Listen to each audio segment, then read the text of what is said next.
Hi, my name's Phil. I like talking about politics. And last week, President Trump said he found it easier to deal with Russia than with Ukraine. And yet the Russian government keeps humiliating Trump over the war in Ukraine. Putin has done it again. Trump arranged high-stakes negotiations to get an unconditional ceasefire, something Ukraine have agreed to. Putin has refused, saying only that, I tell you what, I won't attack the energy grid. Why do Trump supporters get so angry when their own people, their own fellow Americans, criticise their guy, yet they're absolutely comfortable with a foreign dictator utterly humiliating him? But first, for daily political commentary, please hit the subscribe button to stay notified.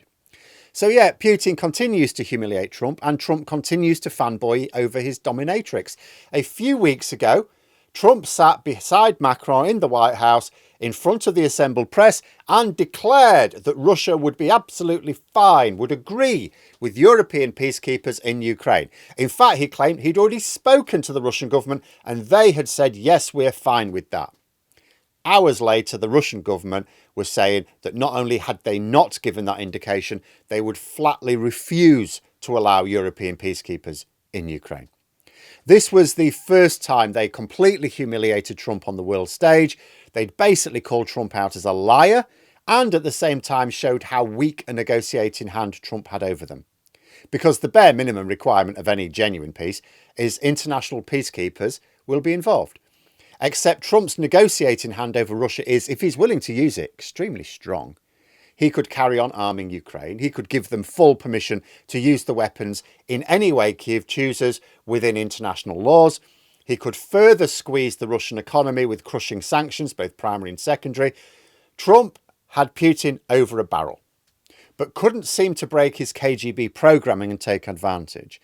So the leader of the most powerful country in the world allows himself to be humiliated by the leader of what is now a knackered former military and economic power, dreaming of glory days which no longer exist. And Putin's done it again. Ukraine agreed to a 30-day ceasefire, completely unconditional, didn't make any demands of Russia in return. It's 30-day ceasefire in order to get peace talks, to lead to a sustainable peace.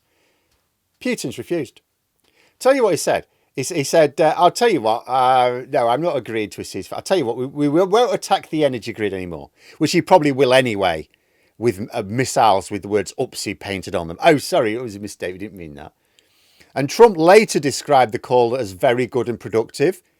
What do you mean very good and productive? The aim of the call was to get Putin to agree to a 30-day unconditional ceasefire so that peace talks could begin.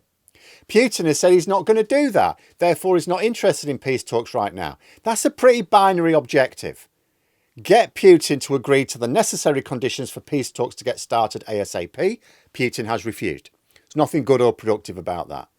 The Kremlin issued their own response to the talks, emphasising that there can be no peace until Ukraine agrees to no longer exist as a sovereign nation and that the rest of the Western world agree to no longer offer any support for Ukraine. This is Russia making it clear there will be no peace, not ever. Because an enslaved population is never at peace, even when the tanks stop rolling. And of course, if Russia succeeds in Ukraine, it will not stop there. It has explicitly stated it has no intention of stopping there. The White House has said that both sides have agreed that the conflict needs to end with a lasting peace. Wrong. The Kremlin have just said that the conflict needs to end with the eradication of the Ukrainian people and the moral dissolution of the Western world. I'll tell you another thing, which Trump supporters should understand. Trump talks about Russia being friends. That is not how Russia talks about America. If you see reports from pro-Kremlin commentators, even some members of the Russian government, they don't characterise America as enemies who are now friends. They're regarding America as a conquest. They've beaten America. That's how they describe the situation now. They've conquered America. And all without even needing to fire a shot in their direction.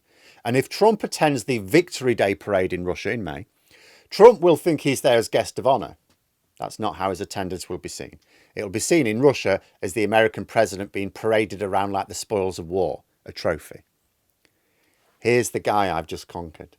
He's come here to show himself to the Russian people, the mighty Russian nation. Trump has denied intending to attend, I have to say, but I'm not sure we should ever really take anything he says as being solid. I mean, I go back to Trump saying he finds it easier to deal with Russia. So someone needs to ask him, could you give us an example then? What has Russia actually agreed to which Trump has proposed? Give me an example of something you proposed to Russia that they said, oh, all right then. Give me one thing that Trump has proposed to Russia that Putin has accepted. Because agreeing not to attack an energy grid is not it, because Trump proposed an unconditional ceasefire. He did not get it. Just one tiny little example of a thing that Trump said Russia should do, and Russia went, okay then. See, I'm following this as best I can. I can't find any concessions. In fact, since Trump became president again, the Kremlin lines have actually hardened. You know, they were looking for a sort of face-saving way out of this. No, not anymore. It's back to their original aims of the complete eradication of Ukraine. Again, because they see America as having been conquered, not befriended. So now European leaders in particular have got to carry on this ridiculous dance whereby we get the sock puppets out and explain to Trump that Putin is not remotely interested in peace when he cannot ever allow himself to echo those words despite the overwhelming evidence.